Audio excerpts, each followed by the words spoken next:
Hi and welcome. I'm Uttiyo Chaudhary. I'm the Vice Provost for Internationalization at the University of Denver, and we are really excited to have you join us on this digital guide for higher education between US and India and to develop this partnership. I was a former international student from India and have been in the US now over 25 years. And as I have seen growth during this time and period, the nature of collaboration and movement and mobility and partnerships between the US and India has significantly grown. However, there is a lot more that we see in potential as two of these great economies and democracies come together. And this course will help you get a sense of understanding and navigation as your institution and US institutions develop higher education partnerships. I have been in the higher education industry for over 25 years, working at the University of Georgia, at Clemson, and at the University at Cornell before coming to the University of Denver for the last 5 years. And I'm joined here with our colleague uh, and consultant on this project, Dr. Rajika Bhandari. Hello, everyone, and thank you, Uttiyo. I'm Rajika Bhandari, and let me join Uttiyo in welcoming all of you to this course that we have worked very hard to put together for you. And just by way of introduction, I'm partnering with the University of Denver on this project, but I bring to this work over 2 decades of experience and interest and passion in the international higher education space. I spent many, many years working with a large nonprofit here in the US called the Institute of International Education, or IIE, that some of you might be familiar with, where a lot of my work was focused on student mobility and looking at student flows.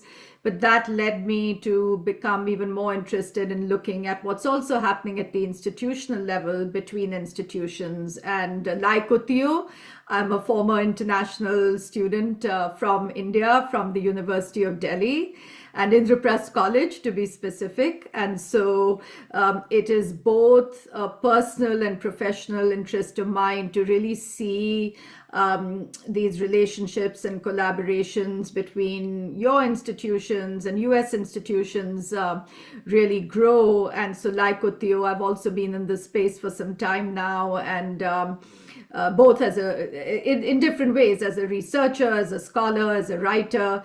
And I'm really, really thrilled that we've had the opportunity to develop this kind of in-depth project with support from the US Department of State, and specifically the consulate in Mumbai. So with that, I'm going to turn it back to Uttiyo to get started on some of the details that we'd like to share with you on what exactly are we going to be covering in this course. Thanks, Rajika. So, higher education partnerships between US and India have grown rapidly in recent years, with a clear interest amongst Indian and US institutions to expand their engagement.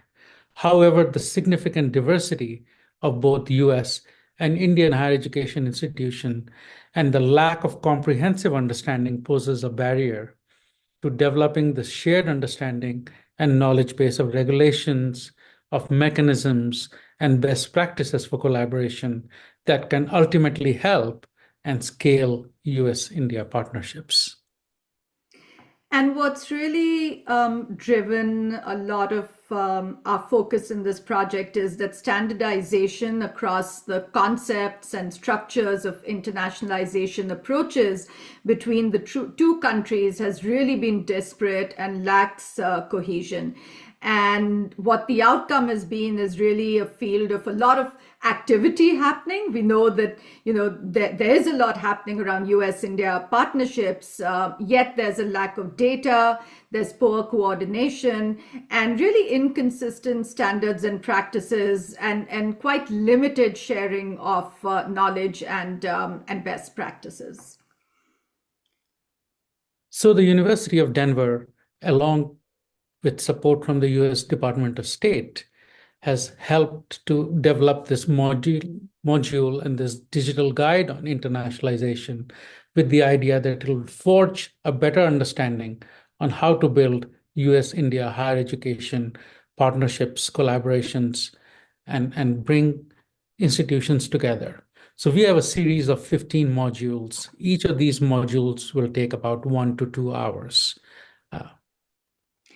And so, why don't we now take some time to tell you a little bit more about kind of what are some of the broad goals and objectives of this course? I guess the overarching goal of the project is really to further strengthen partnerships between Indian and US institutions to really build education connections and capacity. India may benefit from US expertise in integrating vocational skills in multidisciplinary education and research within its higher education system. We know that Indian higher education institutions are currently working with their US counterparts in a limited manner and need more support to engage, to host, and to build collaborations with their counterparts. And so, developing the capacity of Indian institutions to internationalize their campuses and follow a strong model for developing new partnerships will really we hope will increase the number of partnerships and reinforce both the contribution of American institutions in higher education, but also it's a learning experience for American institutions as well as they deepen their understanding of what internationalization means for the Indian context. And our hope is that the project design will ultimately help standardize and centralize information about US and India higher education internationalization, particularly since it's going to be in an online way and an online platform and in a way that really serves as a consistent and strong foundation for continuing to further these efforts. I'll turn to Uthio to tell us a little bit more about what some of our specific learning objectives are for those of you who go through the modules and units of the online course. Thanks, Rajika.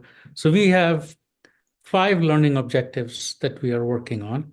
The first one is to enable the participants from the range of Indian universities to develop a nuanced understanding of US higher education systems, including the diversity and complexity that it entails.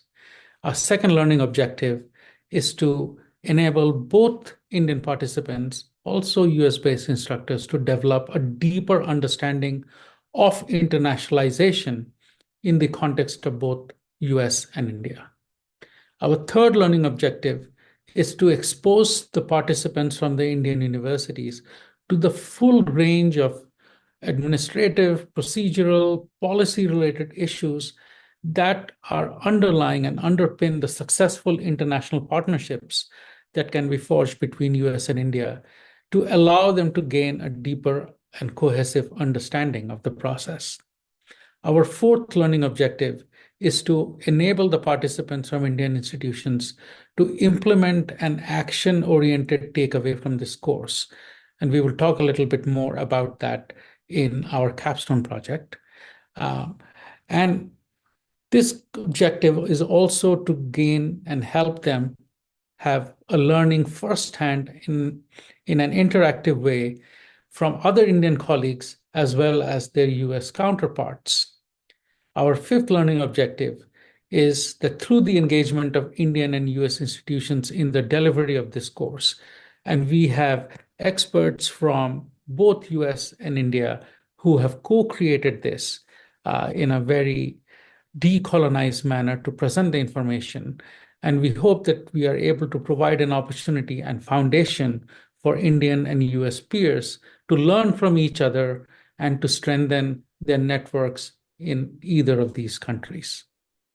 I'll turn it to Rajika to talk a little bit about our modules. Yes, so how exactly are we going to do all of this? Because it is a lot. So let me share some details with you. Like Uthio said, one of the huge benefits or highlights of this project is that we worked very hard to really assemble some of the top experts, both in India and the US, on the sorts of issues that we'll be covering in the course. And so you'll really be learning from the best of the best. And they have designed and delivered content that spans, for the full course, that spans about 15 to 20 hours total, and broken into about 15 units. Each unit takes about 1 to 2 hours to complete, and is broken down thematically. Throughout the course, you will explore a wide range of topics, including, for example, but not limited to, foundations of internationalization, how to leverage technology to advance internationalization, intercultural competence, and what does that mean in the context of internationalization, DEIA, or diversity, equity, inclusion, and access, which is critical, partnership models, and much more. This is just, we're just sharing a few examples of the rich content and topics that will be available. Within each unit, additional resources and videos will be available for you to review, and you can review these asynchronously and at your own pace. What we are really hoping for is that you will, of course, actively engage with the course content and really use this as an opportunity to also participate in discussions with your other peers at institutions who are also taking part in the course, because that's one thing we're really hoping for, that there will be a lot of peer-to-peer learning, and that you're learning not just from the experts who are delivering the units, but also from each other and your everyday experiences.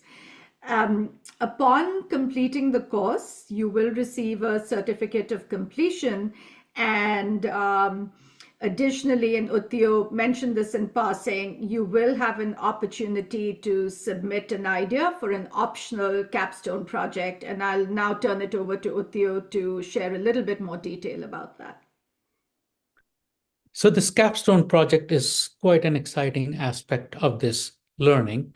Once you've been able to go through all the modules, it will lead you on to this optional capstone project.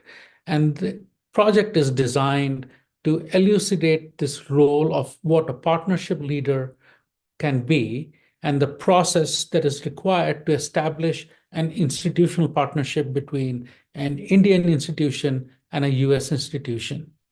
So you would act in your role, having learned from the content of the modules and with knowledge about your institution, and on researching knowledge for a potential US institution that you would like to partner with, and create this capstone project that will align institutional goals, have respect for cultural differences, logistical challenges will be addressed, and this will create, on the basis of your input, a project that will require this comprehensive understanding of both the opportunities and challenges that are inherent in these collaborations. But by creating a sustainable and an impactful partnership model, you will have a real project that you will be able to provide as a capstone to this learning. There are about 5 learning objectives that this capstone project has. Sorry, 3 learning objectives. And I'll turn it to Rajika to talk a little bit about those 3 learning objectives. And then I'll come back and tell you how to wrap the project up and some key considerations in this project.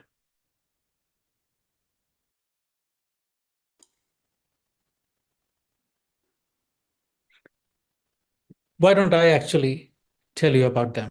So the 3 objectives that we're gonna really want you to focus on in creating this capstone project is, first, to evaluate the strategic value of this US-India higher education partnership, and why is it valuable to your institution?